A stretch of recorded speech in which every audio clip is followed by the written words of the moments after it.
આજે છે ને થોડી ઘણી શોપિંગ કરવા માટે બહાર જવું છે અને આજના વિડીયોમાં શેર કરું છું કે દહીં વડાની રેસીપી એકદમ સોફ્ટ અને કેવી રીતે બનાવવાને એ આજના વિડીયોમાં શેર કરીશ.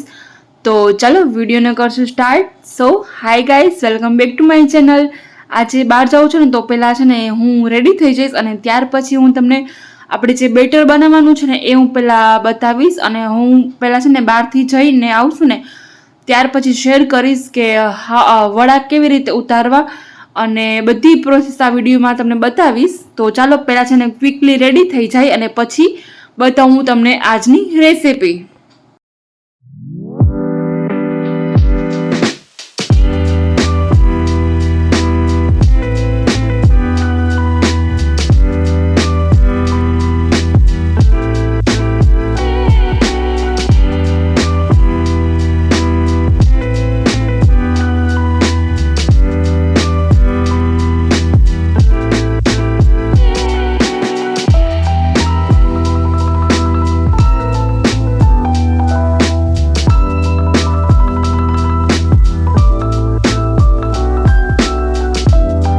દહીં વડાના જે વડા બનાવશું ને એના માટે આપણે આ બે પ્રકારની દાળની જરૂર પડે છે. તેના માટે જે અડદની જે સફેદ દાળ આવે ને એ લીધી છે અને મગછળી જે પીળી દાળ આવે ને એ લીધી છે. મગછળી દાળ છે ને આપણે થોડીક જ રાખી છે અને 250 ગ્રામ જેટલી છે ને અડદની સફેદ દાળ આવે ને એ લીધી છે. તો બંને દાળને છે ને આપણે મિક્સચરમાં લઈ અને સારી રીતે મિક્સ કરી લેવાની છે અને પાવડર એનો બનાવી લઈશું. અત્યારે આપણે પાવડર છે ને એકદમ આપણે સ્મૂધ થાય ને એટલો બનાવી લેવાનો છે અને ત્યાર પછી એ પાવડરને આપણે છે ને પલાળી અને અડધીથી પોણી કલાક માટે છે ને કે રેસ્ટ આપવા મૂકી દઈશું.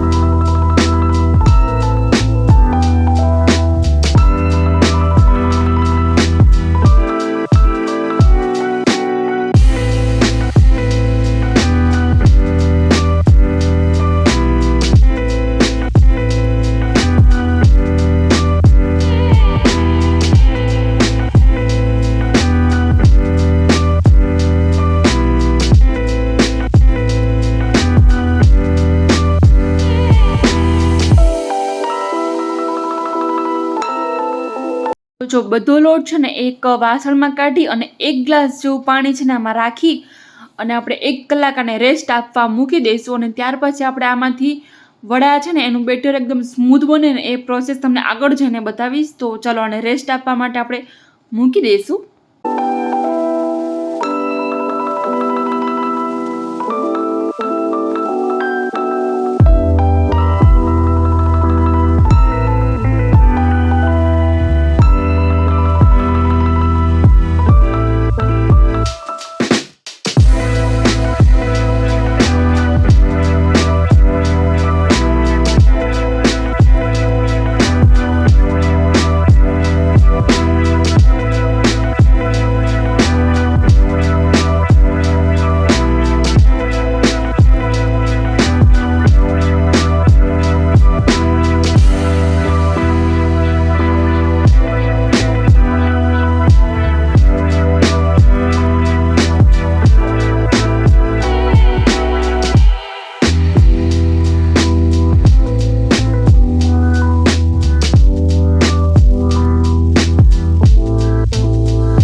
હવે આપણા બેટરને આપણે રેસ્ટ આપ્યો ને એને છે ને કે 1 કલાક જેટલો ટાઈમ થઈ ગયો છે. તો અત્યારે તમે જો આ બેટર જોવો છે ને કે પડશે ને એકદમ કડક એવું થઈ ગયું છે. તો તેના માટે આપણે છે ને મિક્સ કરવા માટે વિસ્કરની જરૂર પડશે અને આપણે પાણી લેવાનું છે. તો પહેલાં આપણે પાણીનો 1 ગ્લાસ ભરીને રાખશું અને ધીમે ધીમે જ બધું છે ને કે આપણે પાણી એમાં એડ કરશું.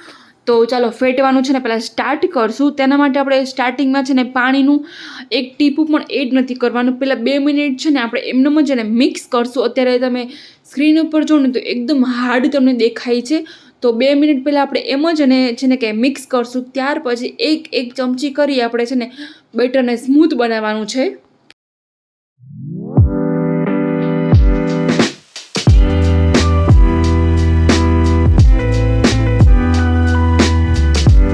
તો અહીંયા જો બીજી વાર મેં પાણી 1 ચમચી જેટલું પાછું મેં એડ કર્યું અને હાથેથી મિક્સ કરું છું. અત્યારે પણ તમે જોઈ શકો છો તો એકદમ જ બેટર છે ને એ કડક છે.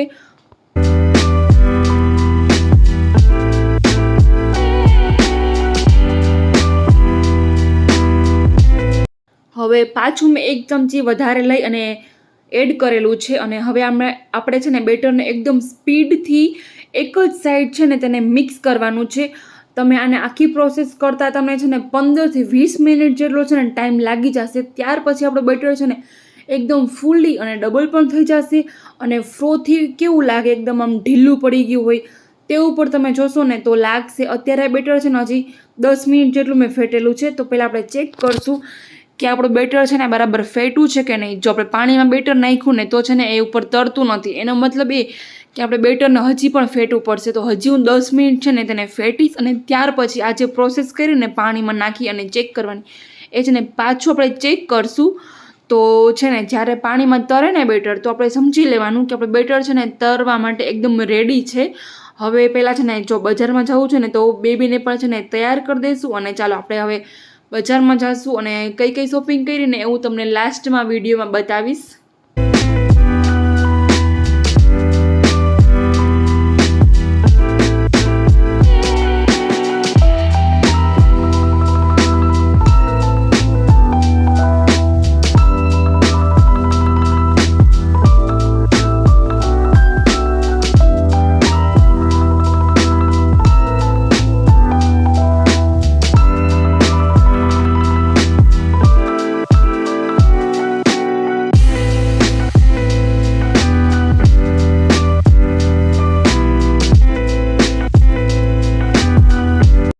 અમે છે ને જો બજારમાં ગયા હતા ને ત્યાંથી હવે રિટર્ન આવી ગયા છીએ અને હવે આપણું બેટર છે ને જો એકદમ સ્મૂથ થઈ ગયું છે.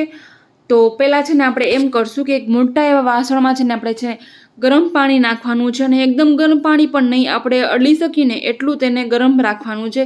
તેમાં આપણે મીઠું અને લાલ મરચું એડ કરી અને સાઈડમાં મૂકી દઈશું. જો અહીંયા છે ને મેં વડામાં મીઠું નથી એડ કર્યું તો અત્યારે હું મીઠું જે પાણીમાં એડ કર્યું ને એ વધારે એડ કરું છું. અને તમે જો આ બેટર છે ને જો પાણીમાં એકદમ છે ને તરવા માંડ્યું તો એનો મતલબ એ કે આપણું બેટર તરવા માટે રેડી છે. હવે આપણે ભજીયાની જેમ ઝીણા ઝીણા બોલ્સ લઈ અને બધા છે ને વડા એને સારી રીતે એવા ગોલ્ડન થાય ને ત્યાં સુધી તળી લેવાના છે.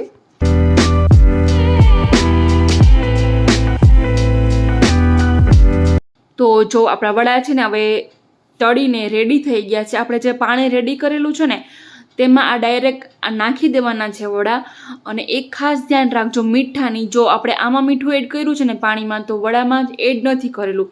જો તમે વડામાં છે ને મીઠું એડ કરશો ને તો આ જે પાણી બનાવ્યું ને એમાં થોડુંક મીઠું જ એડ કરશું, વધારે એડ નથી કરવાનું મીઠું, નકર વડા છે ને ખારા થઈ જશે. હવે આપણે છે ને એક મોટા બાઉલમાં દહીં લીધેલું છે તે બધું એક બાઉલમાં મિક્સ કરવાનું છે. અહીંયા છે ને મેં આટલા વડા બનાવવા માટે 1 કિલો જેટલું દહીં છે ને લીધું છે અને દહીંમાં હું છે ને ખાંડ મિક્સ કરું છું. તો જો તમને ભાવે ને એ રીતે તમે ખાંડ છે ને મિક્સ કરી અને દહીં વડા બનાવી શકો છો. દહીંને છે ને મીઠું કરવા માટે અત્યારે મેં 9 થી 10 ચમચી જેટલી આ નાની ચમચી છે ને એ એડ કરી છે. તેનું આપણે પાવડર બનાવી લેવાનો છે અને દહીંમાં મિક્સ કરી અને ફ્રીઝમાં તેને રાખી દઈશું જેથી આ દહીં છે ને એ એકદમ ઠંડુ થઈ જાય. જો દહીંવાળા ઠંડા હોય ને તો ખાવામાં છે ને બહુ જ મજા આવશે. એટલે મિક્સ કરી અને પછી આપણે તેને રાખી દઈશું ફ્રીજમાં. તમને દહીં કેટલું ભાવે છે ને મીઠું એ રીતે તમે ખાંડ છે ને એડ કરશો. અમને થોડુંક એવું ગળ્યું ચાલે તો મેં થોડું વધારે એડ કરેલું છે. તો જો આપણી બધી પ્રોસેસ હવે રેડી થઈ ગઈ છે. અહીંયા 2 જાતના મેં મસાલા રાખ્યા છે. જીરું નહીં શેકી અને તેને પાવડર કરેલો છે. આપણે ખાટી મીઠી ચટણી છે અને આ બોલ્સ જે બનાવ્યા હતા ને દહીંમાં મિક્સ કરેલા છે. આ એક્સ્ટ્રા દહીં છે, સેવ છે અને આપણી પાસે છે આ તીખા બી. તો ચાલો આપણે પ્લેટ હવે રેડી કરશું.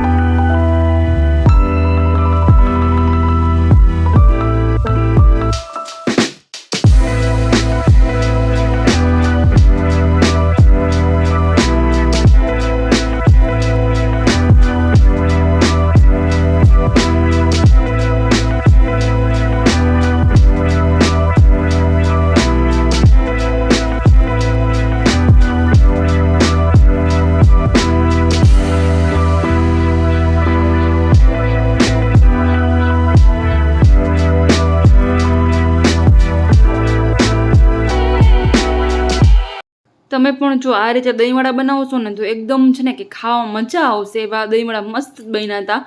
અને મારું જે એમેઝોનમાંથી છે ને પાર્સલ મંગાવ્યું હતું ને તો એ આજે રિસીવ થયું છે. તો નાઇટ વિયર મેં મંગાવેલો છે. આ તેનું બોટમ વિયર છે અને ટી શર્ટ છે. તો એમેઝોનમાંથી મંગાવ્યું છે. તેની પ્રાઇસ છે ને કે 513 રૂપિયા જેટલી તેની પ્રાઇસ છે. બહુ જ સારું કાપડ છે ને આવેલું છે. મેં ટ્રાય કરીને પણ જોયો છે આ નાઇટ વિયર કેવો છે. તો તમે પણ જો લઈ શકો છો. આનો લિંક છે ને હું તમને આપી દઈશ. તો તમે જરૂરથી ત્યાં જઈને બાય કરી શકો છો.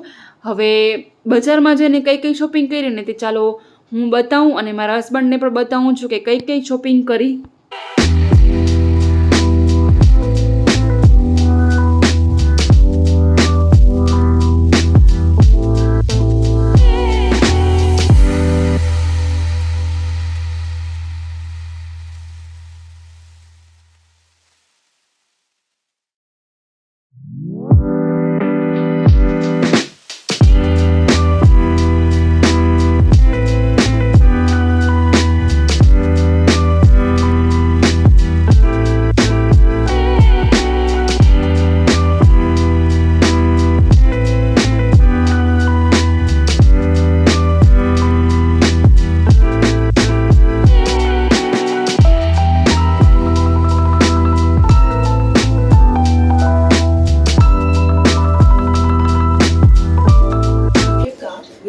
ચલો આપણે મળશે બીજા નવા વિડીયોમાં. ત્યાં સુધી બાય બાય, આવજો.